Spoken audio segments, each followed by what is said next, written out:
A quen non lle ten pasado que está a facer a coada con roupa de cores e acaba armando unha apocalipse cromática que se converte nun videoxogo de crevacabezas?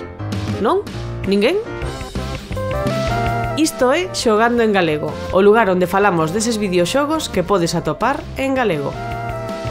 Magic Twins é un videoxogo creado por Flying Beast Labs que nos pon na pel de dúas irmás, Abra e Cadabra, dúas bruxas que viven na illa de Mallorca, na ficticia, non na de verdade.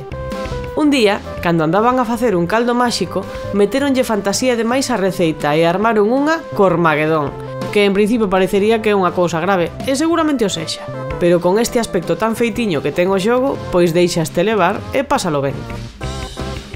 Con esta excusa, imos por decenas de niveis nos que teremos que resolver crevacabezas que consistirán en evitar que unha serie de bichos cheguen ás nosas barreiras máxicas. Como? Sumando feitizos de cores coa nosa maxia cromaxia. Magic Twins bebe do estilo de xogos de conectar cores como o Puyo Puyo ou o Puzzle Bobble polo tema de coordinar a cor dos nosos feitizos. Ademais, mestura isto con mecánicas de defensa da torre, como por exemplo o Plants vs Zombies nas fases que son máis frenéticas.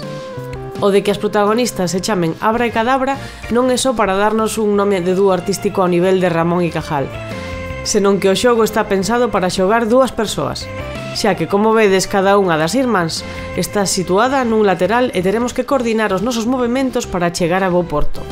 Ben sexa xuntiños no sofá ou a través do Remote Play no Steam. Se non temos amizades, que ás veces pasa, pois temos a opción de xogar coa máquina tamén. Como bo xogo de crevacabezas, cada pouco chegará unha nova mecánica ou xiro de guión que tornará o xogo máis difícil. Chegaremos a niveis verdadeiramente exixentes. Se aguantades máis de 2 horas xogando cunha amizade sen learvos, esa amizade será para toda a vida. Garantido. No apartado gráfico temos un acabado moi kawaii xaponés, que tamén vai acompañado polo ton de diálogos como estes. Non é mallorquino, pero por sorte temos uns textos adaptados ao galego con frases típicas como marcho, que teño que marchar. Así que nada, pillade as maletas e bulide para esta Mallorca máxica con Magic Twins, que tedes dispoñible en Steam e Nintendo Switch. Ata a próxima, ou como se diría en mallorquino.